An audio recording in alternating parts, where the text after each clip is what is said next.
Vamos a inclinar nuestro rostro. Seguimos con nuestro estudio sobre las obras. También tenemos que tocar, por supuesto, el tema de la fe, porque van de la mano una cosa y otra. Hemos dicho ya varias ocasiones que la fe sin obras es muerta. Y por eso en esta tarde te pedimos, Señor, una vez más sabiduría, para que en nuestra vida no solamente tengamos una fe genuina, y una fe auténtica, y una fe robusta y madura, sino que también esa fe pueda producir obras, Señor, acciones, frutos que te glorifiquen a ti. Te pedimos, Señor, que en este mes que estamos estudiando este tema, tu Espíritu Santo, Señor, ilumine nuestra vida para que nos demos cuenta de lo importante que es tener una vida de fe y de obras, porque una cosa nos lleva a la otra. Y dirige este estudio, la presentación de tu palabra, que sea de provecho para todos y cada uno de nosotros, Padre. Te damos gracias por todo en el nombre de Jesús. Amén.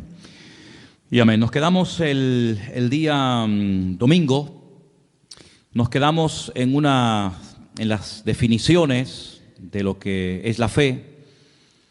Y yo dije que la palabra certeza y la palabra convicción, estos dos sustantivos, casi podríamos decir que son sinónimos. Pusimos la definición. Y una de las cosas que dijimos es que estas palabras en griego es muy difícil con un término en español captar toda la profundidad y captar realmente todo lo que significan. Dijimos que una de esas palabras, la palabra certeza concretamente, tiene que ver con el hecho de poder plasmar en hechos tangibles, visibles, las palabras que salen por nuestra boca o la creencia que tenemos en nuestro corazón. Permítame ponerles un ejemplo. Si ustedes han leído y estudiado detenidamente el capítulo 11 de Hebreos, se van a dar cuenta de que a raíz o a continuación de la definición, se nos habla de la creación del universo, ¿verdad? En Hebreos capítulo 11 estamos. Dice que por la fe podemos llegar a entender cómo fue creado, ordenado y diseñado el universo, ¿verdad? Y uno dice, bueno, no hubieron testigos el día que Dios creó, no había un grupo de personas que pudieron dar fe de que efectivamente así fue como se creó la tierra, el sol, la luna, las estrellas, etcétera. Pero hay un documento oficial, que es la Biblia, que atestigua de que así fue. Pero claro, hermanos, la Biblia son palabras, es la palabra de Dios, ya lo sé, pero ¿qué es lo que le da la credibilidad a lo que la Biblia dice? Pues los resultados que produce la misma, ¿vale? Es decir, en la Biblia encontramos a Dios como creador, encontramos a Dios como juez, encontramos a Dios bajo la esencia del amor, encontramos a Dios como Padre. Son declaraciones, pero esas declaraciones de alguna manera u otra hay que demostrarlas. Si nuestro Dios es un Dios creador, sí, pero no ha creado nada. Entonces, no. Nuestro Dios ha creado y las obras que Dios ha hecho avalan las palabras. Amén, hermanos. El mismo Señor Jesucristo dice, si ustedes no quieren creer a mis palabras, tienen que creer a las obras que yo hago. Y añade, porque las obras que yo hago dan testimonio de que el Padre me avala, de que el Padre está conmigo. Imagínense que el Señor Jesucristo en una ocasión hizo una declaración tremenda, todos la conocemos. Yo soy la resurrección y la vida. El que cree en mí, aunque esté muerto, vivirá. Hermanos, con todos mis respetos, eso lo puede decir cualquiera. Son palabras tremendas, pero ahora hay que demostrarlo. Cuando el Señor resucitaba a los muertos, pues efectivamente demostraba que Él tiene el poder sobre la muerte porque Él es la resurrección y la vida. Cuando el Señor hacía cualquier declaración, las obras, los milagros, las señales, los prodigios que hacían, avalaban las palabras que pronunciaba. Es decir, si las obras, la creación del universo, le da credibilidad a la palabra de Dios, si las obras, milagros y acciones de Cristo le daban credibilidad a sus palabras, a su ministerio, en nuestro caso es exactamente igual. Usted puede hablar todo lo que usted quiera, pero son nuestras acciones Nuestras obras lo que avalan y respaldan nuestra fe. En ningún momento en Hebreos capítulo 11 usted va a encontrar expresiones como esta que le voy a mencionar ahora. Por la fe Abraham no hizo nada. Por la fe Enoc no hizo nada. Por la fe Noé no hizo nada. No tendría ningún sentido. Sino que por la fe hicieron cosas, dijeron cosas, etcétera, etcétera. Por lo tanto, las obras es lo que avalan la fe que decimos tener. Si no hay obras, si no hay frutos, si no hay resultado, pues nuestra vida es un montón de buenas intenciones y de buenas palabras, pero que nunca se materializan, nunca se hacen realidad. Por eso Santiago es muy claro en esto y dice claramente que una fe sin obras pues está muerta, no sirve absolutamente para nada. La otra palabra que vimos, la palabra convicción, tiene que ver también con una amonestación o una reprensión que le hacemos al mundo natural aplicando los principios del mundo espiritual o del reino de Dios. Hay una parte en el Padre Nuestro que dice, venga tu reino. Venga tu reino a nosotros, ¿verdad? Hágase tu voluntad, así en el cielo como en la tierra. Eso es una petición. No todo el Padre Nuestro es una oración de pedir y pedir. Pero hay peticiones en el Padre Nuestro muy interesantes. Una de ellas la que le acabo de mencionar ahora. Venga tu reino, es decir, que lo que tú quieres que se produzca en el mundo natural a través de nuestra vida, de la fe, de la oración, etcétera, se produzcan cambios. Pusimos el ejemplo de Jesús cuando atraviesa el mar en tempestad. Él sabía, porque él era la palabra viviente, que él no moriría ahogado, sino que él moriría crucificado. Por lo tanto, si él sabía perfectamente que no iba a morir ahogado, como temieron los discípulos morir, él lo que hace es que cambia aquella circunstancia adversa y cambia la tempestad en bonanza. Como diciendo, esto no es lo que tiene que ocurrir. Por lo tanto, si esto no es lo que tiene que ocurrir, cambiémoslo entonces, ¿verdad? Porque el Señor nos ha dado la capacidad y el poder, a través de la fe, del nombre de Cristo, de su palabra, etcétera, etcétera, de cambiar ciertas y determinadas situaciones que Él, si estuviera en nuestro caso, también las cambiaría. ¿Me explico? Vamos a leer un versículo muy interesante para que nos demos cuenta una vez más, como traté de compartir el domingo, que tenemos que tener una percepción, una lectura, llámelo discernimiento espiritual, más amplio de lo que aparentemente parece que está pasando. El versículo está en Juan, capítulo 4, versículo 35. Juan, capítulo 4, versículo 35. Presta atención a estas palabras porque tiene que ver con la visita de Jesús a Samaria. Y dice lo siguiente, Juan 4, versículo 35. ¿No decís vosotros, aún faltan 4 meses para que llegue la siega? Alzad vuestros ojos y mirad los campos, porque ya están blancos para la siega. Si ustedes dicen faltan 4 meses para que llegue el tiempo de la siega, y yo les digo que el tiempo de la siega ya ha llegado. Por lo tanto, hay una diferencia entre vuestra opinión y la mía.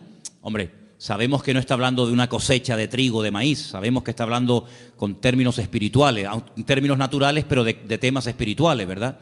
Por lo tanto, la lectura que a veces hacemos de una situación puede ser muy diferente a la lectura que espiritualmente tenemos que darle a una determinada situación. Por ejemplo, hay un momento en el ministerio del Señor Jesucristo que Él anuncia clarísimamente que cuando vayan a Jerusalén, Él va a caer en manos de los judíos y lo van a prender y lo van a maltratar y va a morir y va a ser crucificado. Y claro, uno de sus discípulos, en ese deseo de que no le pase nada a su maestro, le dice, no, Señor, no, que de ninguna manera te acontezca esto. Claro, si hubiéramos estado allí nosotros, hubiéramos dicho, oye, ¿cómo se preocupa Pedro por el Señor, verdad? El Señor está diciendo que lo van a matar y Pedro dice, no, si te van a matar en Jerusalén, vayamos a Capernaum, ¿para qué vamos a Jerusalén? Sin embargo, el Señor no lo felicita. El Señor lo reprende. El Señor le dice, apártate de mí, Satanás. Pues, Señor, sí, es que en este momento está hablando el diablo a través de tu boca. Claro, nadie se dio cuenta de aquello, pero el Señor se dio cuenta de que aquellas palabras bonitas, aquellas palabras aparentemente de amor y de compasión por el Señor, porque lo iban a matar y iban a perderlo, pues no eran palabras basadas en el amor, no venían de parte del corazón del Padre, sino que venían del mismísimo infierno. Era el diablo el que no quería que el Señor Jesucristo fuera a Jerusalén a morir, porque Satanás, que conoce muy bien la Escritura, sabía perfectamente que si el Señor moría en la cruz, se le acababa su autoridad. Por lo tanto, el Señor dice, apártate de mí, Satanás. Luego, cuando el apóstol Pedro, o anteriormente, cuando Pedro dice, tú para mí eres el Hijo del Dios viviente, el Señor lo alaba. El Señor le dice, bienaventurado Pedro, muy bien, estupendo. Ahora sí que has hablado bien, ¿ves?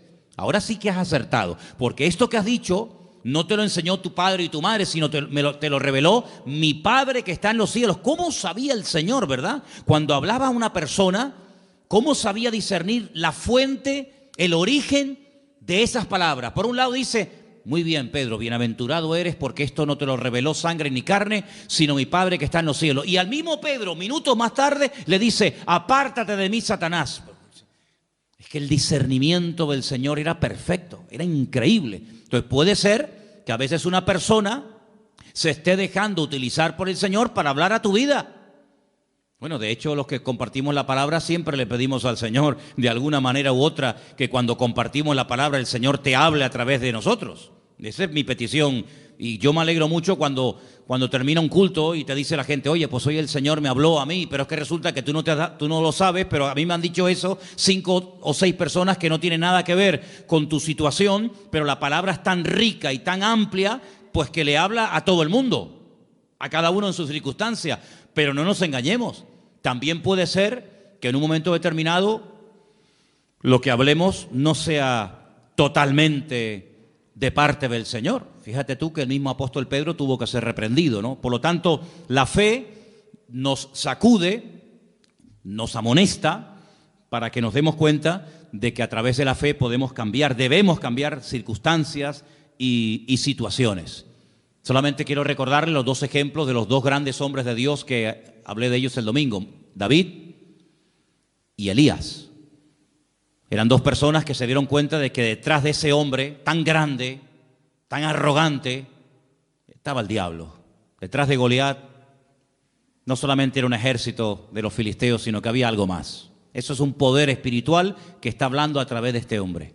Y por otra parte también Elías discernió que ya había llegado el momento de actuar y de confrontar al mundo de las tinieblas con un milagro espectacular que terminaría de una vez para siempre demostrando que Baal era un dios falso y que el Dios de Elías era el Dios verdadero, y todos conocemos la historia, Primera de Reyes 18, en el monte Carmelo. Así que nosotros no andamos por la vista, no andamos por las emociones o por los sentimientos o por lo que oímos o por lo que nos cuentan, sino que dice la Biblia que el justo por la fe vivirá. El texto original, que es un texto del Antiguo Testamento, está en Habacuc, dice que el justo por la fe existirá, logrará existir. La existencia misma depende de la fe, del conocimiento que tengamos de parte del Señor. Yo dije también el domingo, y quiero repetirlo, que la fe del creyente no es una fe loca, no es una fe ciega, no es una fe disparatada, basada en nada. No. La fe del creyente, la fe genuina, la fe del Señor, en nosotros está basada en el conocimiento y en la experiencia.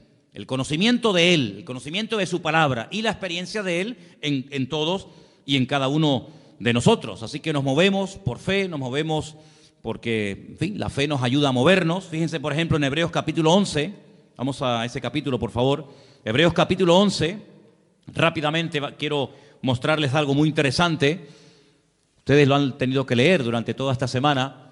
Pues fíjense que, por ejemplo, el primer personaje que se menciona es el caso de Abel, el hermano de Caín, uno de los hijos de Adán y Eva. Dice en el versículo 4, por la fe ofreció. Se hizo algo.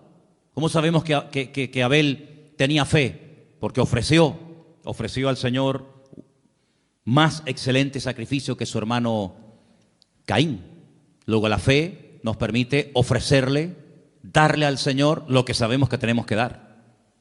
Cuando no tenemos una fe madura, decimos, hoy, este mes no puedo darle al Señor lo que le corresponde, porque si no, no llego. Pero por la fe dice, yo le doy al Señor lo que le corresponde, porque yo sé que mi Dios no me va a dejar tirado. Pero fíjate el versículo anterior. El versículo anterior dice que por la fe podemos llegar a entender que, bueno, cómo ha sido constituido, formado, diseñado el universo por la palabra de Dios, de modo que lo que se ve fue hecho de lo que no se ve. Es decir, la fe nos permite entender, la ciencia nos permite conocer. Pero no significa que porque conozcas, ya sabes o ya entiendes lo que está ocurriendo. Sin embargo, la fe te ayuda a entender misterios y cosas que Dios ha hecho que hasta el día de hoy los científicos no saben cómo explicarlo. Se vuelven locos, que si esta teoría, que si fue así, que si fue asado, que si millones de años por aquí, millones de años por allá.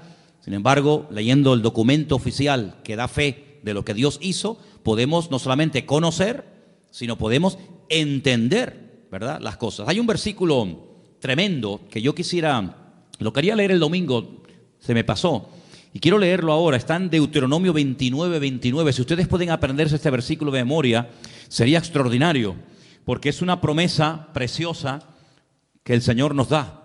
Deuteronomio 29:29 dice así: las cosas secretas, ¿a quién le pertenecen? Al Señor nuestro Dios. Los secretos, los misterios que Él no quiso revelar, ahí quedan, en la mente, en la presencia del Señor. Mas las reveladas, ¿para quién son? Para nosotros y para nuestros hijos, para siempre, para que cumplamos todas las palabras de esta ley. Sí, hay cosas que han quedado en secreto, pues ya está. Pues si están en el secreto de Dios, ahí se quedan. Pero hay otras muchas cosas que Dios sí ha querido revelar. Hay otras muchas cosas que Dios quiere que tú y yo sepamos. Pues esas son las cosas que tenemos que estudiar en la palabra. Lamentablemente a veces hay gente que está más preocupada por conocer lo que no ha revelado el Señor que por conocer lo que sí ha revelado el Señor. ¿Te das cuenta? Entonces esa promesa tenla siempre presente en tu vida. Si hay palabras de la Biblia que no entiendes, tú puedes pedirle al Señor en oración, sabiduría, revelación, porque dice que lo escrito, lo revelado, y aquí está todo lo revelado, si no nos hubiera escrito, dice la Biblia que todo lo revelado es para nosotros y para nuestra descendencia. Por lo tanto, agárrense a esa promesa. Ahora, hay personajes en el capítulo 11 del libro de la carta a los Hebreos, que la verdad es que podríamos estar hablando años sobre ellos. Pero los tres primeros personajes yo los llamo los tres solitarios. Y esos tres solitarios son Abel, el segundo es Enoc, versículo 5, y el tercero, en el versículo 7, es Noé. Abel, Enoc y Noé. Tres personajes que son tres solitarios. Y una de las cosas que a mí me gustaría en estas clases o estudios o mensajes que estamos dando durante este mes de enero es que con la ayuda del Señor podamos llegar a tener claro en nuestra mente cuáles son las características o la estructura espiritual de una prueba. Es decir, si yo le pregunto a alguna hermana aquí presente, ¿me podría dar usted los ingredientes de un buen potaje de lentejas? Pues me diría, mira, las lentejas, primero lógicamente llevan lentejas, ¿no? Y esto, y se le puede poner esto, y se le puede poner aquello. ¿Y me podría dar usted la receta de cómo se hace una buena paella? Y te dirían, pues mira, una paella pues lleva esto, lleva aquello. Muy bien. Luego tú ya sabes, para hacer algo, lo que te hace falta. Si no tienes todos esos ingredientes, difícilmente te saldrá la comida como tenía que salir. En el sentido espiritual, yo les pongo como tarea, no solamente a los jóvenes, sino a toda la iglesia, lo siguiente.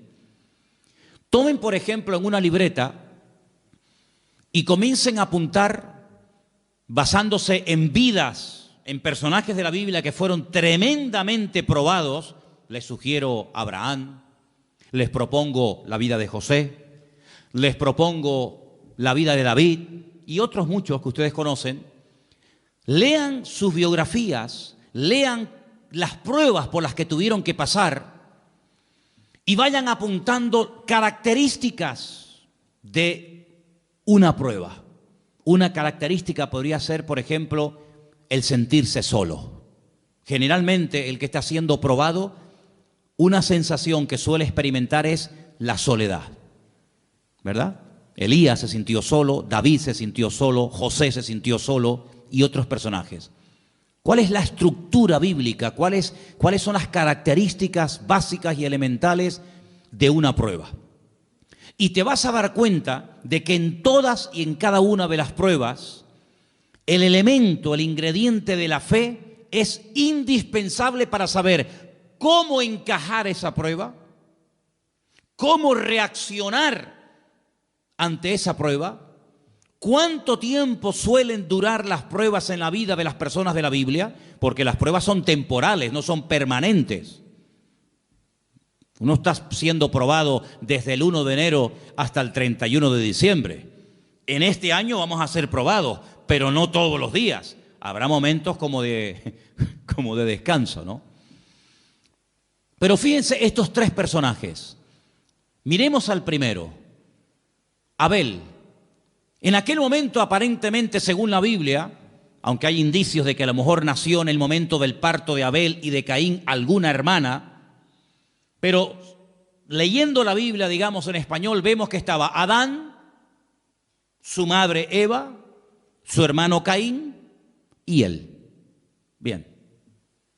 Sus padres se habían rebelado contra el mismo Dios por desobediencia. Por haberle hecho más caso a la voz del diablo que a la voz del Creador, son expulsados del lugar más maravilloso y fantástico que jamás el Señor haya creado en este planeta Tierra, llamado el Gan Edén, el Jardín del Edén. Son expulsados. Nunca vemos en la Biblia a Adán y a Eva presentando sacrificios, ofrendas, como había enseñado el Señor. Nunca los vemos. Nunca vemos a Adán y a Eva tratando de volver a recuperar aquella comunión que llegaron a tener con el Señor en un principio.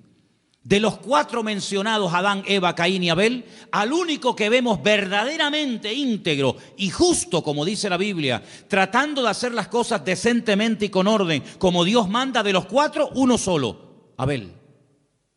Ni siquiera tenía el apoyo de su hermano. Porque su hermano sabemos que al final terminó levantándose contra él y asesinándolo, quitándole la vida. Era un solitario. No vemos que tenía el apoyo de sus padres, no vemos que tenía el apoyo de sus hermanos.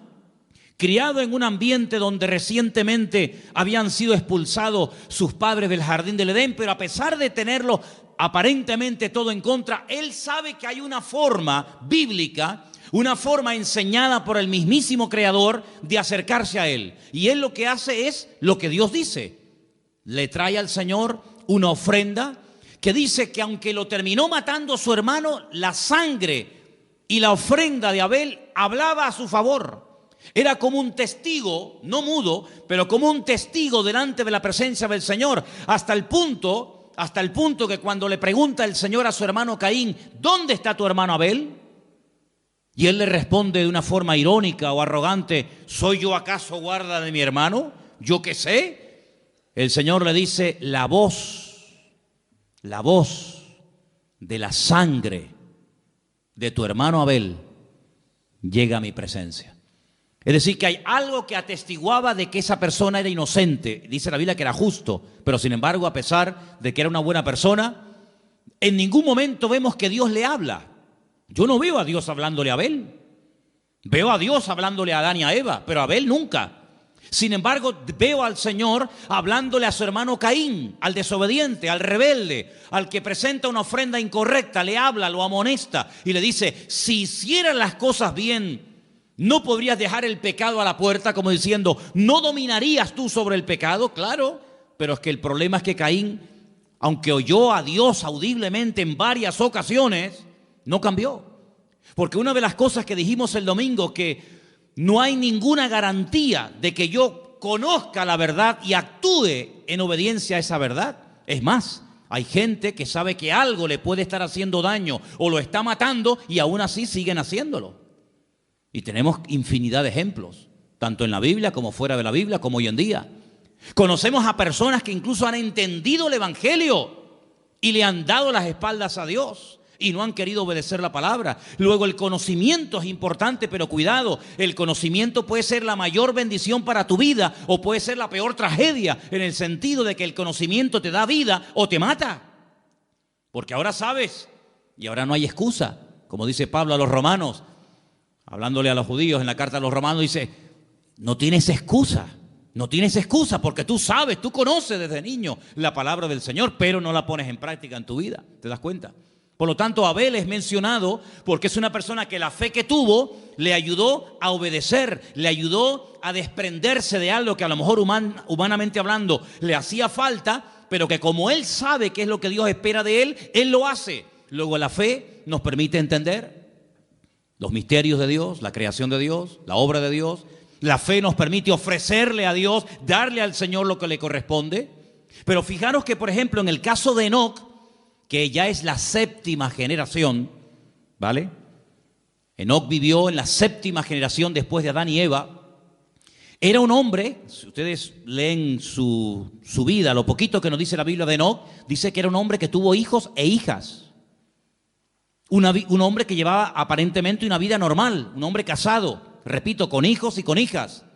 Pero lo importante que destaca la Biblia de Enoc no es que estaba casado y que era padre, sino dice aquí en el versículo 5, por la fe Enoc fue traspuesto para no ver muerte y no fue hallado porque lo traspuso Dios, y antes de que fuese traspuesto tuvo testimonio de haber agradado a Dios. Eso es lo que destaca la Biblia de la vida de Enoc. Pero curiosamente, aunque la Biblia nos dice que Enoc no murió, que el Señor lo llevó en vida a su presencia, como hizo también con otro personaje llamado el profeta Elías, a pesar de que la Biblia nos dice que estaba casado, de que era padre, de que era la séptima generación después de Adán y Eva, resulta que hay una pequeña carta en el Nuevo Testamento, que es la carta de Judas, que si quieren pueden venir conmigo, por favor, y ustedes van a encontrar unas palabras muy interesantes que nos habla la Biblia acerca de este personaje llamado Enoc. En la carta de Judas, ¿verdad? Lo tenemos ahí casi al final del Nuevo Testamento. ¿Lo tienen, hermanos? Ok. Tenemos en el versículo 14. De estos también profetizó Enoc. Luego era un profeta. Pero el Génesis no dice que era un profeta. Génesis no dice que profetizara. Pero sin embargo, en el Nuevo Testamento dice que Enoc profetizó. ¿Y qué fue lo que dijo? Pues dijo esto que está aquí. He aquí, vino el Señor con sus santas decenas de millares para hacer juicio contra todos y dejar convictos a todos los impíos de todas sus obras impías que han hecho impíamente y de todas las cosas duras que los pecadores impíos han hablado contra él. ¿De quién está hablando aquí este hombre? Está hablando de Dios como juez. En la primera venida el Señor Jesucristo no vino como juez. Pero en la segunda venida la Biblia profetiza de que Cristo el Señor vendrá como juez a juzgar a cada uno según sus obras, ¿sí o no? Luego Enoc profetizó de la segunda venida del Señor. Claro. Entonces por eso los judíos dijeron, no pongamos este libro en el canon del Antiguo Testamento, quitémoslo, porque es un libro demasiado mesiánico, porque el judío dice que el Mesías vendrá una vez. Perdón, los judíos dicen que vendrá una vez, Nosotros creemos que vendrá 2 veces, ya una que vino como rey, como siervo, y la segunda como rey, como juez. Y si ahora este hombre Enoc dice que ve venir al Señor como juez a juzgar a todos, pues esto como es. Entonces por eso quitaron el libro de Enoc, pero que se puede leer, es un libro interesantísimo, por cierto. Y habla muchísimo acerca de aquellos pecados que había antes del tiempo del diluvio y todo aquello, ¿verdad? Entonces fijaros cómo este hombre vivió tan cerca de Dios, pero por lo visto era el único que destacaba en aquella generación. No había millones, no había miles de personas, pero él, a pesar de que era un padre que tenía que trabajar y atender a su familia, a su esposa, a sus hijos, dice que caminó con Dios y caminó tan cerca de Dios que el Señor dijo, vente conmigo.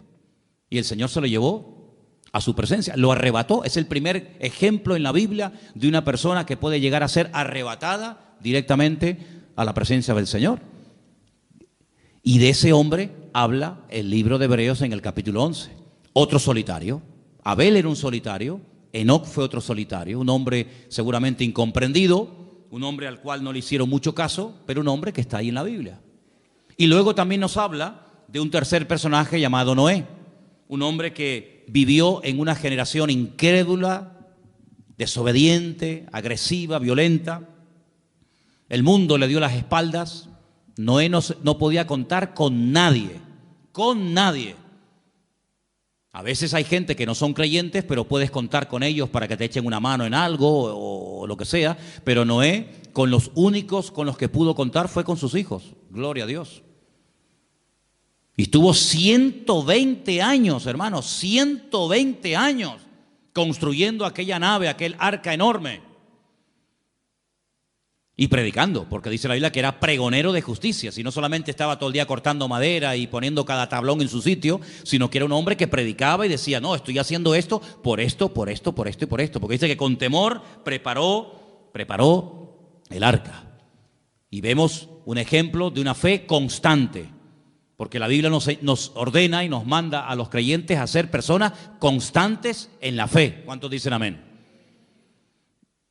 Es uno de los grandes problemas de mucha gente, la falta de constancia. Son constantes un tiempo, pero después, no sé, se enfriaron, se desanimaron, si te he visto no me acuerdo, y eso no sirve para nada, porque la Biblia dice, estad firmes y constantes, creciendo en la obra del Señor siempre, ¿verdad? Es un día y otro, y Noé estuvo 120 años. Hombre, la Biblia no dice que se rieran de él, pero yo creo que algunos se reirían de él. La Biblia no dice que se metían con él, pero yo, en mi opinión particular y mi opinión personal, yo creo que más de un vecino diría, pero tú estás loco. Llover, ¿qué es eso de llover? Explícame. Bueno, hasta ese momento no había llovido. La Biblia dice que subía un vapor de la tierra y que era lo que regaba los campos. Así que nunca habían visto caer agua del cielo a la tierra, pero sin embargo Noé le creyó a Dios. Y estuvo trabajando y trabajando y trabajando y toda su vida giraba en torno a la obra de Dios. Involucró a su familia, que esto es muy bonito, hermanos.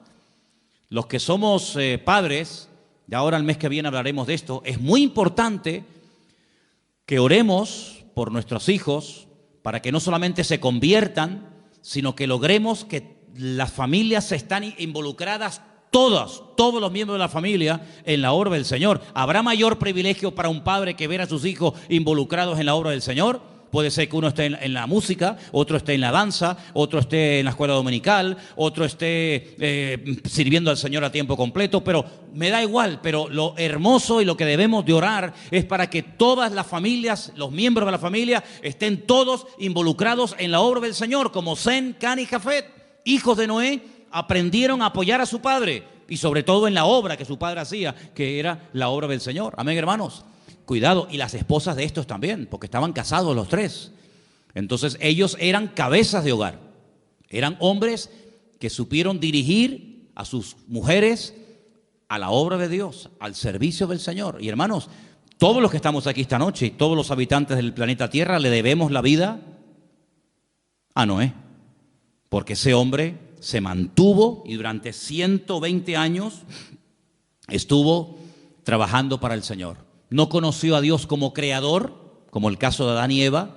Conoció otro aspecto de la naturaleza, de la esencia del Señor, muy interesante y poco predicado, como es la justicia. Porque Dios es severo, Dios es justo, Dios es un juez justo. Y Dios dijo, basta, se cansó. Y curiosamente, fíjate tú por dónde, El mismísimo Señor Jesucristo en Mateo capítulo 24 lo menciona, ¿verdad? ¿Os acordáis? Dice que antes de la venida, antes del fin del tiempo, dice, será como los tiempos de Noé. Como los tiempos de Noé. ¿Cómo eran los tiempos de Noé? Léalo, estúdielo, y así serán nuestros tiempos, porque dice la Biblia que como que se vuelve a repetir otra vez la historia. Así que estos tres personajes yo los llamo los tres solitarios. Abel, sin apoyo de la familia ni de su hermano. Enoc, solito, caminando con Dios, no se menciona a nadie más en ese tiempo. Y después también Noé, una persona que fue fiel al Señor hasta las últimas consecuencias. Ahora vamos a leer algunos versículos en esta noche. El versículo que vamos a leer ahora de Romanos 10, 16, ya se leyó el domingo. A mí me gustaría que algún hermano entre nosotros, que yo le había pedido a Priscila que me leyera estos versículos, pero... perdón, yo es que te estaba buscando, pero como no te veía... Ok, perdón. Romanos 10, 17, pero vamos a leerlo como dice la Biblia y no como lo mencionan muchos. ¿Se acuerdan lo que dije el domingo? ¿Qué dice la gente por ahí? Hermano, la fe viene por oír y por oír la palabra de Dios. Pues no, Señor, eso no dice la Biblia. La Biblia dice, Romanos 10, 17. Así que la fe es por el oír y el oír por la palabra de Dios. La fe es, no dice que viene, la fe es, ¿verdad? Es decir, el elemento indispensable para que nuestra fe se mantenga firme, ¿cuál es? La palabra. Por eso dice el apóstol Pablo que la palabra, que es el medio por el que viene la fe, abunde en abundancia en vosotros. Y yo creo que no digo ningún disparate cuando diga esto. Cuanto más palabra, cuanto más conocimiento del Señor usted tenga a través de su palabra, más robusta será su fe. ¿Cuántos dicen amén? Cuanto más ignorante sea usted de la palabra de Dios, más débil será su fe. ¿Por qué hay momentos en los que uno dice, yo no tengo ningún temor? ¿De dónde le viene a usted esa fortaleza? De las promesas de la palabra de Dios. El Señor es mi pastor y nada me faltará. Pero si usted no supiera la palabra, ¿a qué se agarra? Luego, nosotros no hemos tenido un contacto directo y personal, por ejemplo, como tuvieron los discípulos con el Señor Jesucristo. Ya nos hubiera gustado a nosotros, digo yo, haber estado debajo de una higuera o de una palmera o en la barca o en una montaña escuchando predicar y enseñar al Señor. Si yo les preguntara esta tarde, ¿a ustedes a quién les gustaría que estuviera predicando debajo de una palmera? ¿Manolo Sierra o el Señor Jesucristo? Hombre, claro, ya me contará, por supuesto, pero no tuvimos ese privilegio. Ellos sí lo tuvieron, de hecho el Señor lo dice. Cosas que los profetas y reyes desearon ver y oír, y no vieron ni oyeron. Ustedes tienen ese privilegio. Pero a nosotros nos ha llegado el conocimiento de la palabra por transmisión, de generación en generación. ¿Cuántas generaciones calculamos el domingo que habían pasado desde Cristo hasta nosotros hoy en día? Unas 50 generaciones. 50 generaciones. Calculemos que cada generación es aproximadamente 40 años. Pues bueno, 50 por 4, ¿cuánto es? Pues eso, 5 por 4, 2000 años, ¿vale? 40 años por 50, 2000 años. Y usted dice, 2000 años. 2000 años no es nada, hermano. No es nada. 2000 años no es nada. Son 2 días. ¿O no? La Biblia dice que para el Señor 1000 años es un día. Han pasado 2 días. 2 días. Para el Señor son 2 días. Y claro, después a nuestros hijos en la escuela le obligan a creer que este hueso o que este fósil tiene 250 millones de años. Y nadie dice nada, porque lo dijo fulanito de tal. Y cuando nosotros decimos que desde Cristo hasta nosotros han pasado 2000 años o 2 días, todo el mundo se lleva las manos a la cabeza. Pero hermanos, es la pura realidad. Yo llegué a conocer a mis bisabuelos. No sé si alguien aquí llegó a conocer a su bisabuelo o a su tatarabuelo. Yo conocí a mi bisabuelo y a mi bisabuela perfectamente y hablé con ellos y como si fueran mis abuelos. Y eran los padres de mi abuelo, que murió con 106 años, imagínese usted. Y uno dice, bueno, pues conocí a mi padre, conocí a mi abuelo y conocí a mi bisabuelo. Ya conocí 3 generaciones hacia atrás. Más yo, 4, ya somos 4 generaciones. Así que no hay tantas generaciones desde los tiempos de Cristo hasta hoy en día. Y además tenemos la gran ventaja de que esas 50 generaciones han dejado mucho legado histórico. No son 50 generaciones que hay un vacío que uno dice, bueno, pero ¿dónde está? No, un vacío, de vacío nada. Hay mucha información en la arqueología, en la literatura, en la pintura, en el arte, en tantas y tantas ciencias que nos permiten conocer, pero con muchos detalles. Bueno, y ahora cuando vayamos, Dios mediante, dentro de unos días a Israel, pues vamos a estar pisando las mismas calles que esa gente pisaba, ¿verdad? Y probando las mismas comidas que se comían hace 2000 años, y respirando el mismo ambiente y bañándonos en el mismo agua y conociendo prácticamente la misma cultura de hace 2000 años. Porque en esas zonas de la tierra parece como que el tiempo se ha detenido, ¿no? Parece como que el tiempo va más despacio. Entonces, queridos hermanos, cuando uno lee los escribas y los fariseos, entonces esa gente no existe. ¿Cómo que no? ¿Quién dijo que no? Hay miles de escribas y de fariseos en Israel y ustedes los van a conocer personalmente. Y van a ver cómo hay tanta documentación que nuestra fe no está basada en mitos, en leyendas, que vete tú a saber si eso es verdad, sino están basadas en hechos concretos y en hechos puntuales, ¿verdad? Entonces la fe se alimenta por la palabra y por la palabra de Dios. Ahora, hay un versículo en Romanos 1:20, vamos a leerlo, por favor, Priscila, Romanos 1:20, que lo podemos juntar con ese de Hebreos 11:3. ¿Qué dice Romanos 1:20, por favor? Porque las cosas invisibles de Él, su eterno poder y deidad, se hacen claramente visibles desde la creación del mundo, siendo entendidas por medio de las cosas hechas, de modo que no tienen excusa. Analicemos este texto. Las cosas invisibles de Él. Cuando dice de Él, ¿a quién se refiere? A Dios. Porque las cosas invisibles de Dios, y ahora pone ejemplos, su eterno poder y su deidad. ¿Qué es deidad? El hecho de que Él es Dios, la esencia de Dios. Ok. Entonces su eterno poder y su esencia divina, dice, se hacen claramente visibles. ¿Cómo? Pues dice, desde la creación del mundo, siendo entendidas por medio de las cosas hechas, de modo que no tienen excusa. Es decir, yo puedo llegar a conocer a Dios, su poder, su deidad, su esencia, su gloria, su autoridad, etcétera, etcétera, etcétera, a través de lo que pueden ver mis ojos. Es decir, cuando usted se para delante del mar, y aquí vivimos en una isla, rodeados de agua por todas partes, cuando uno ve hacia el horizonte la inmensidad del mar, uno se pregunta, bueno, ¿y quién creó esto? ¿Quién pudo crear esto? Con una perfección increíble, hermanos, porque si el mar tuviera menos proporción de sal de la que tienen, pues no habría vida. Y si tuviera mucho más sal que la que tiene, tampoco habría vida.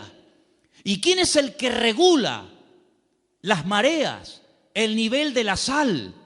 ¿Cómo es capaz una nube de hacer una especie de función de aspiradora, ¿no? Aspirando por la evaporación y ese agua salada, toneladas, millones de toneladas, suben a las nubes. Se produce un proceso impresionante. Y cuando el Señor quiere que ese agua que ha subido caiga allí, pues manda el viento justamente en esa dirección y lo detiene encima de esa ciudad o encima de ese país o encima de ese continente y hace que ese agua salada se haya convertido así en agua dulce. Y cae sobre la tierra y riega los campos. Y tenemos sandías y melones y tenemos agua dulce. Y cuando ese agua ya ha dado a la tierra lo que tenía que darle, pues el sobrante va por los cauces y por los ríos y vuelve otra vez a entrar en el mar y se convierte otra vez en agua salada y vuelve otra vez un proceso, hermanos, no eterno, porque la creación no es eterna, como decían los griegos, sobre todo Aristóteles, que la creación y la materia es eterna. No, señor, la materia tuvo un principio y ese principio, ¿cuándo fue? Cuando Dios lo estableció. Y nadie puede explicar muchas cosas, pero la Biblia sí explica muchas cosas que los científicos hasta el día de hoy son incapaces de entender. Porque, como dije antes, la fe nos permite entender, no solamente conocer, sino entender. Y tú ves a una vaca manchada de blanco y negro, ¿no? Esas vacas tienen una raza, ¿cómo se llama? La vaca, estas vacas lecheras. Frisonas, las vacas frisonas. Y tú las ves en esos prados allí en Galicia, o las ves en esos prados en Asturias, o por cualquier otra parte del mundo, y está comiendo hierba verde. Y tú dices, pero una hierba verde, una vaca negra, y da leche blanca. Es algo impresionante. Y así tantas y tantas cosas que tú dices, Dios mío, pero hay una armonía, hay una perfección, hay un colorido, hay un diseño, algo increíble. Y hasta Dios ha dotado de una capacidad, de una inteligencia a los animales tremenda. Fíjense, por ejemplo, las langostas, no las langostas estas de mar, sino las langostas estas, los insectos. Incluso creo que las de mar también tienen el mismo proceso 3 o 4 veces durante toda su vida. Crecen más de lo que puede contener el caparazón. El caparazón les termina doliendo y haciendo un daño terrible, porque la langosta quiere crecer y come y engorda, pero el cascarón como que la presiona y sufre unos dolores que se tiene que meter entre rocas y empieza a frotarse entre las rocas hasta que se arranca el caparazón de cuajo.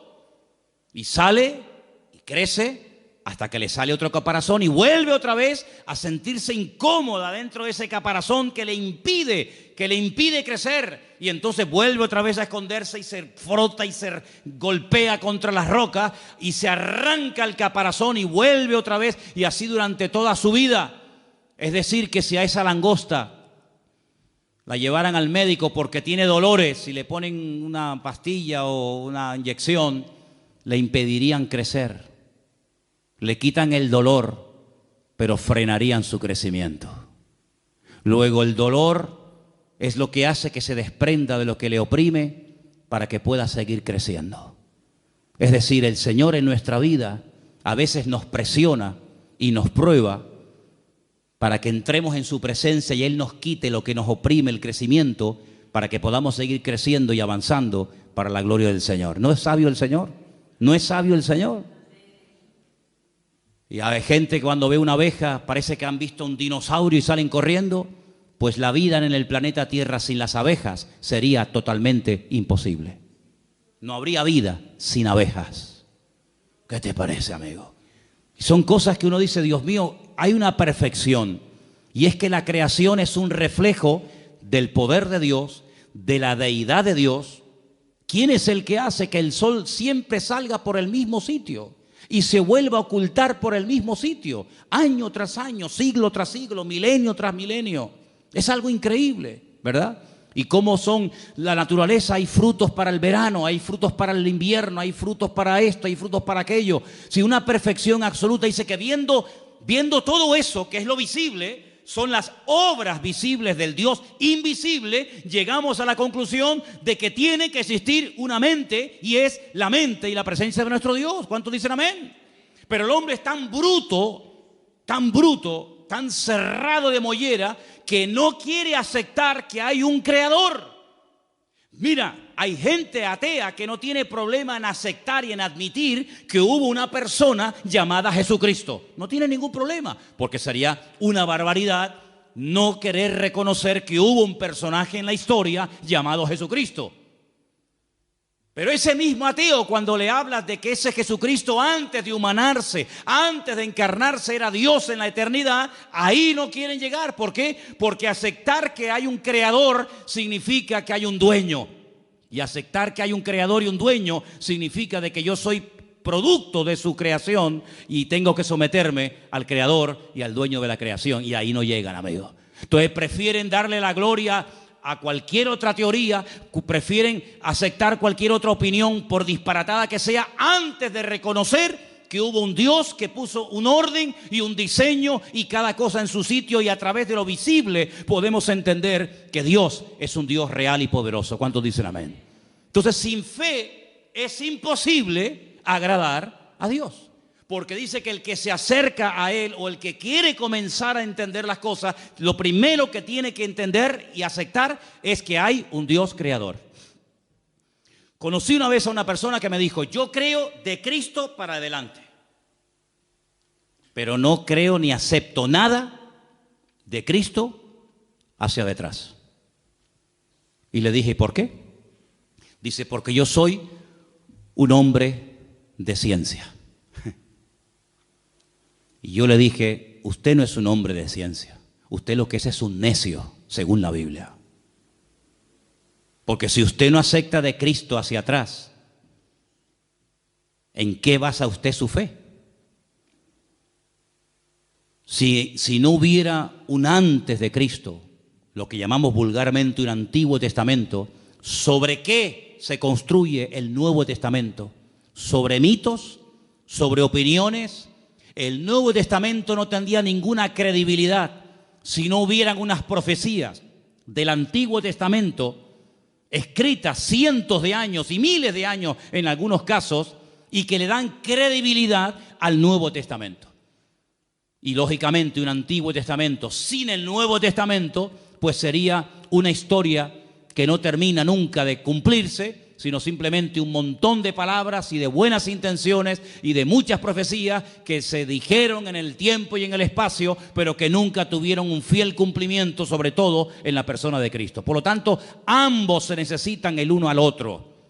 El antiguo necesita del nuevo y el nuevo pacto necesita del antiguo pacto, y ambos se complementan, ¿verdad? Ahora, quisiera que leyéramos en esta noche en Hebreos 1, versículo 2. Hebreos capítulo 1, versículo 2, por favor. ¿Lo tenemos?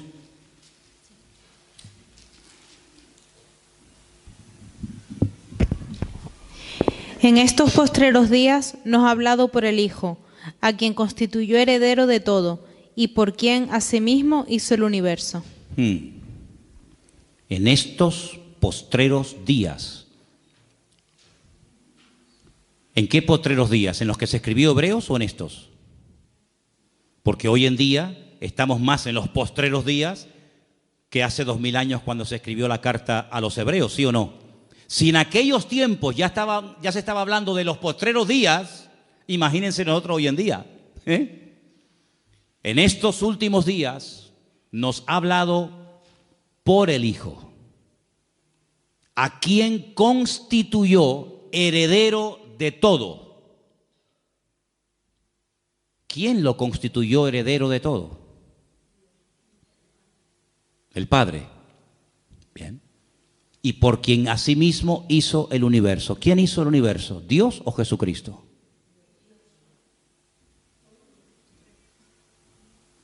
Vamos a leer el versículo otra vez. Ahí está la respuesta. En estos postreros días nos ha hablado por el Hijo, a quien constituyó heredero de todo y por quien asimismo hizo el universo. ¿Quién hizo el universo? ¿Y no será que estamos hablando de la misma persona? ¿No será que estamos hablando de la misma persona? Jesucristo, ¿cuándo comenzó a existir? A existir. Jesucristo siempre ha existido. Es un ser eterno, no es un ser creado. Pero la Biblia dice que nació en Belén de Judea. Claro, como hombre tuvo un nacimiento. Nació en un pueblo que se puede visitar hoy en día, Belén de Judea. Tenía una madre, tenía un padre, tenía familia, comía, respiraba, se cansaba, tenía que pedir agua cuando tenía sed. Claro, digamos que se metió en un cuerpo. Pero él dijo: yo soy antes de Abraham. ¿Cómo? ¿Cómo vas a ser tú antes de Abraham? Le dijeron los judíos, si tú no tienes ni 40 años. Dice, yo soy antes de Abraham. Dice, y si ustedes verdaderamente fuerais hijos de Abraham, las obras de Abraham haríais. Y si ustedes verdaderamente creyerais en los escritos de Moisés, me tendríais que obedecer a mí, porque de mí escribió Moisés. Luego, ¿qué quiere decir esto? Que el Señor Jesucristo era y es eterno, no fue creado, no salió como parte de la creación de algo. Era eterno, pero cuando decidió venir a este mundo, pues tuvo que venir al mundo, pues en el proceso que él mismo diseñó, que es el del nacimiento normal y corriente de cualquier ser humano. Pero él nunca, jamás comenzó a existir el día de su nacimiento, sino que él es un ser eterno. En el principio era el Verbo, y el Verbo era con Dios, y el Verbo era Dios. ¿Se dan cuenta? Dice, y el que no me cree a mí, tampoco cree en mi Padre que me envió. Si hay una unidad tremenda entre el Padre y el Hijo. Hay momentos que actúa como Padre. Yo a veces actúo como Padre, pero hay momentos que actúo como Hijo. Y soy la misma persona al mismo tiempo. Soy Padre y soy Hijo al mismo tiempo. No tengo ningún problema en eso. No tengo que, como la física cuántica, ¿no? Ahora me voy subdividiendo, sino que soy Padre, soy Hijo al mismo tiempo. No tengo ningún problema. Depende del momento, del lugar y la circunstancia. Actúo como Hijo o actúo como Padre. Exactamente igual es el Señor. No vino como Dios, vino como el Hijo de Dios, ¿verdad? Para cumplir las profecías. Entonces, hasta que nosotros no tenemos esa revelación en nosotros, dice que no podemos terminar de agradar a Dios, porque el Señor Jesucristo es un ser eterno. ¿Cuántos dicen amén? Dice que el Señor Jesucristo habló con Abraham. Dice, Él vio mi día. No recuerdan las palabras del Señor. Dice, Él vio mi día y se gozó. El Señor Jesucristo habló con Abraham. ¿Qué te parece, amigo? Luego el Señor Jesucristo, como Dios, siempre existió, pero lógicamente como ser humano tuvo un principio, nacimiento, como todos los seres humanos. Ahora, quiero terminar para dejar algo también para el domingo, leyendo el versículo de Gálatas 1:23, donde nos dice algo muy interesante referente a la fe. Gálatas 1:23, por favor. Vamos a prestar atención a este texto.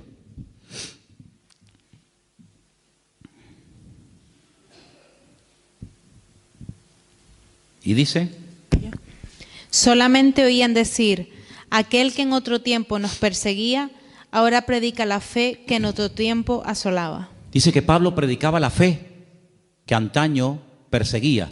Luego la fe aquí es un conjunto de creencias, es un mensaje que hay que predicar. Fijaros que cuando hablamos de la fe en la Biblia, la menciona como parte del fruto del Espíritu Santo. Dice Gálatas 5, 22, 23, mas el fruto del Espíritu es amor, gozo, paz, paciencia, benignidad, fe. Luego es un fruto.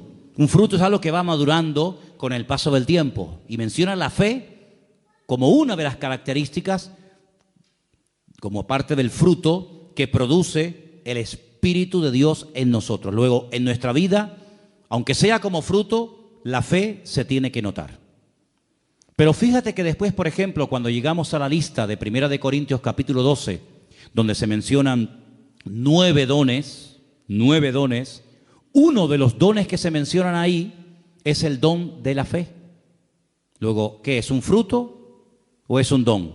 Bueno, a veces es un fruto y otras veces es un don. Pero fíjate que Efesios 2, 8 y 9 dice, por gracia sois salvos por medio de la fe.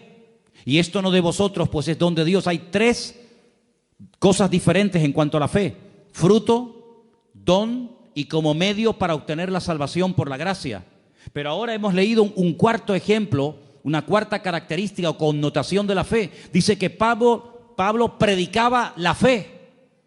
No estaba predicando de un don, no estaba hablando de la fe como un fruto, sino predicaba la fe. Luego la fe es un conjunto de creencias. Son las dogmas, los principios elementales en los cuales nosotros creemos. Son los dogmas de nuestra fe.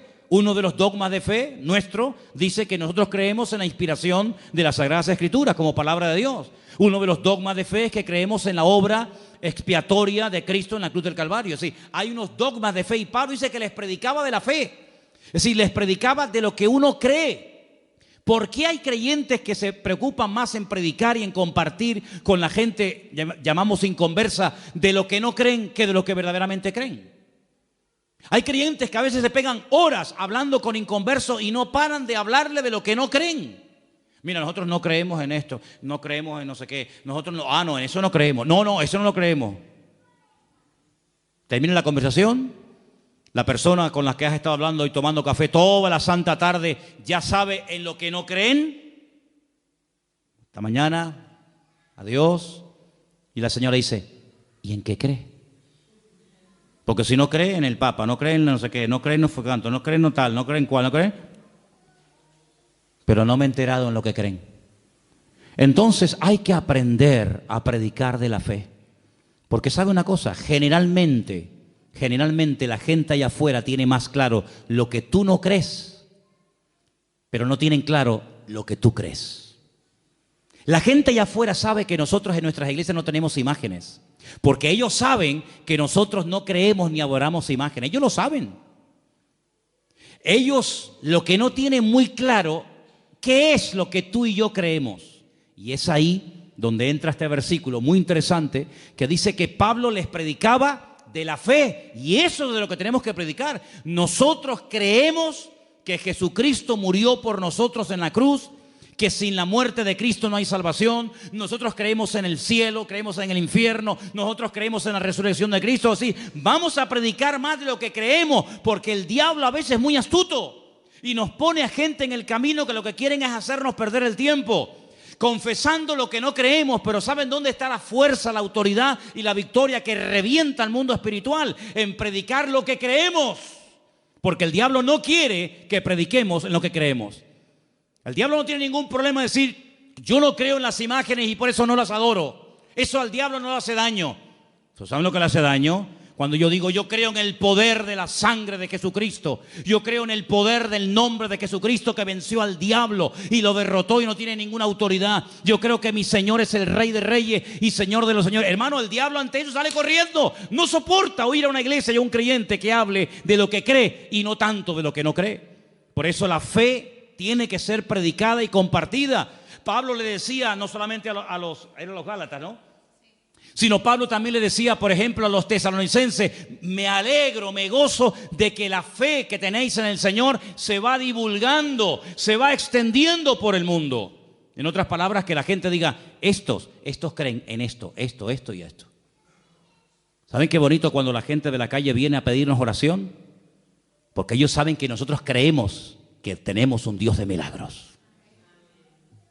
Es tremendo. Entonces eso es lo que tenemos que predicar y compartir cada día más. Todos los personajes, los 18 personajes, creo que ya los han contado, los 18 personajes de Hebreos capítulo 11, todos pusieron su confianza en Dios, se agarraron a las promesas del Señor y fueron fieles hasta la muerte por esa fe y por ese conocimiento que habían adquirido. Y quiero terminar leyendo 2 versículos, si me permiten. Salmo 33, los voy a leer yo. Salmo 33, versículo 6 y Salmo 33, versículo 9. Repito, Salmo 33, versículo 6, y dice así: por la palabra de Dios fueron hechos los cielos, y todo el ejército de ellos por el aliento de su boca. ¿Dios tiene ejércitos? Una vez en un campamento de jóvenes en la península, en un tiempo de preguntas, el pastor me dijo, oye, ¿por qué no dejas a la gente que te haga preguntas? Y digo, vale. Y un chico se levantó y me dice, es que yo no termino de entender por qué a Dios se le llama el Dios de los ejércitos. Y yo le dije, es que Dios no es un pacifista. A Dios le encanta la guerra. Y se quedó así como asustado, ¿no? Pero cuidado, espérate.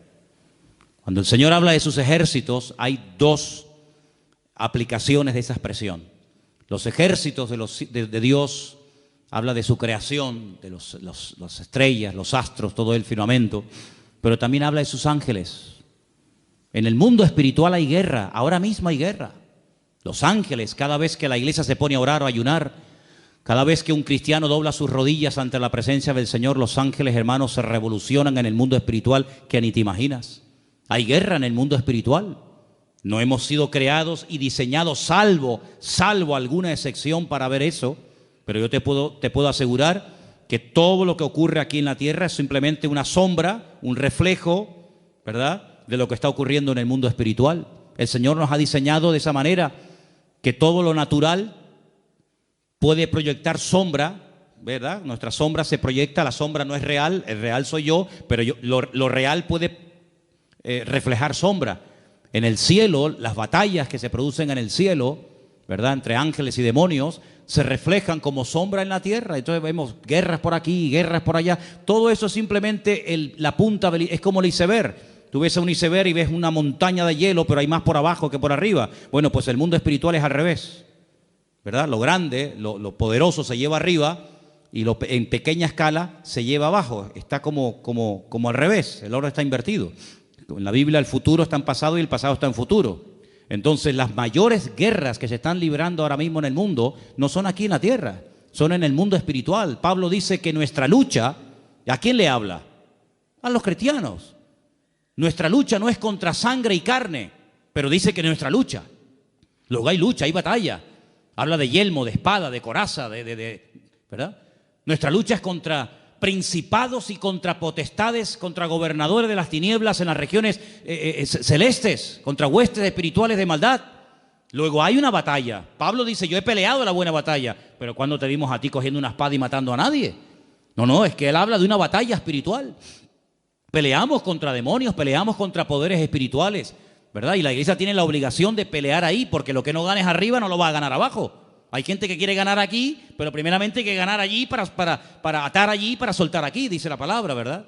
Entonces, cuando uno va a la palabra, uno se encuentra de que Dios hizo los cielos con el poder de su palabra y todo su ejército. Bueno, lean ustedes el libro de Daniel. Hay momentos en los que Daniel oraba y ayunaba y no habían cambios. Y cuando se le presenta al ángel Gabriel y le dice, pero, ¿qué pasa? Dice, es que hace 21 días que llevas orando y ayunando, pero es que hemos estado ahí peleando contra el príncipe tal, contra el príncipe cual, y he venido para darte sabiduría y para darte entendimiento. Si te das cuenta que hay batallas que hay que librarlas fuertemente en la presencia del Señor, para obtener respuestas. El Señor le dijo un día a los discípulos, ¿sabéis una cosa? Sobre todo tú, Pedro, escúchame bien. Satanás ha venido y os ha pedido, y os va a zarandear a todos como al trigo. ¿Cuándo hablaste tú con el diablo? ¿O cuándo el diablo habló contigo? ¿Cuándo pasó eso? Que ustedes no se enteran. Ustedes no ven eso. Pero es que el diablo os va a zarandear como al trigo. Porque el Señor sabía. ¿O por qué te crees que el Señor dedicaba tanto tiempo a solas en batalla? Pues las batallas espirituales, las guerras espirituales que tuvo que librar el Señor tuvieron que ser tremendas, ¿verdad? Entonces, hermanos, vemos que el Señor creó los cielos, la tierra, pero también el ejército de Dios. Y el versículo 9 dice, porque Él dijo y fue hecho. Él mandó y existió. Repito, ese versículo 9 es tremendo. Él dijo y fue hecho. Y si no hubiera dicho, pues no se hubiera hecho. ¿Cuándo se produjo el cambio? Cuando Él dijo, automáticamente se produjo. Él mandó y existió. Luego, hermanos, aquí tenemos en nuestras manos algo tremendamente poderoso que hay que saber manejarlo. Tenemos un poder impresionante que es el poder de la fe, pero que no va a producir cambios a menos que salga por nuestra boca y por nuestras acciones el poder que tiene la fe. Eso es como si usted tiene una escopeta o un rifle, pero no tiene munición, no produce ningún problema.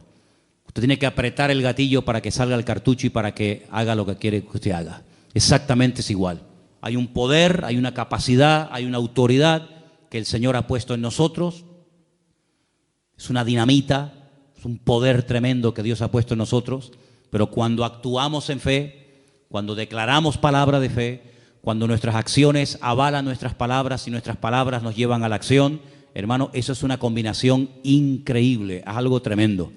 Por eso es muy importante que si usted en un momento determinado no sabe cómo orar, dígale al Espíritu Santo, dígale al Señor, ora a través de mi boca.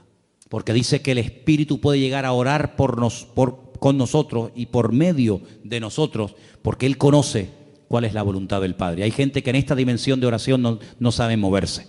Sabe moverse en la petición, sabe moverse en lo cotidiano, pero que el Espíritu ruegue con gemidos indecibles delante del Padre a través de mí, hay muchos que no saben, no tienen ni idea de lo que estoy hablando. Por eso, este tema que estamos hablando de la fe y las obras es lo que va a marcar la diferencia.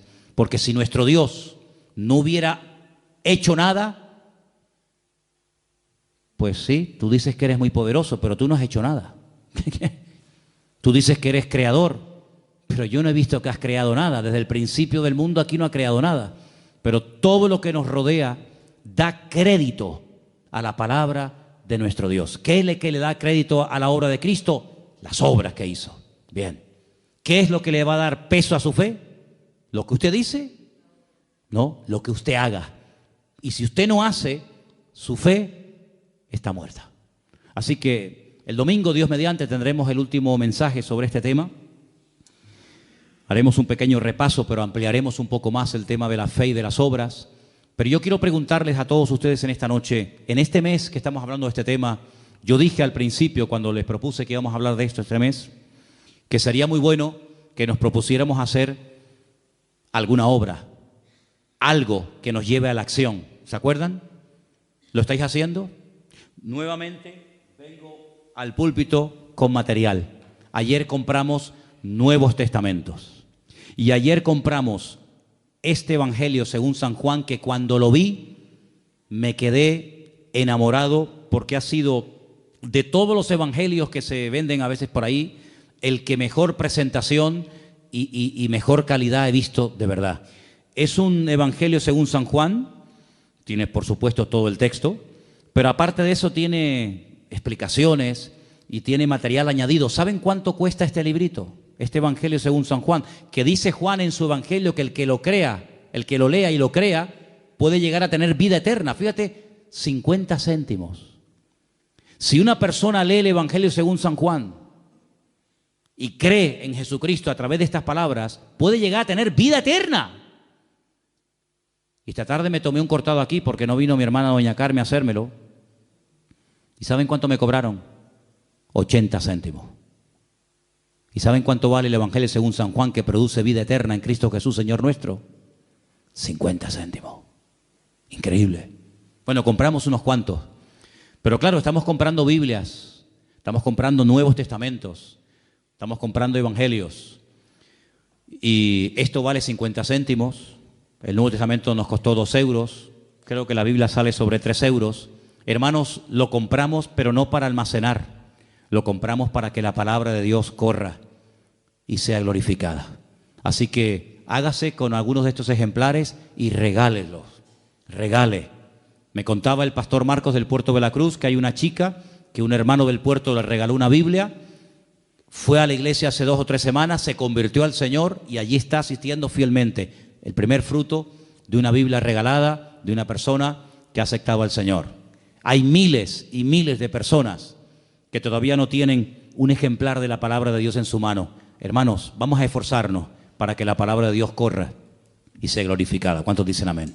Háblense con Margarita, ella es la responsable de este material.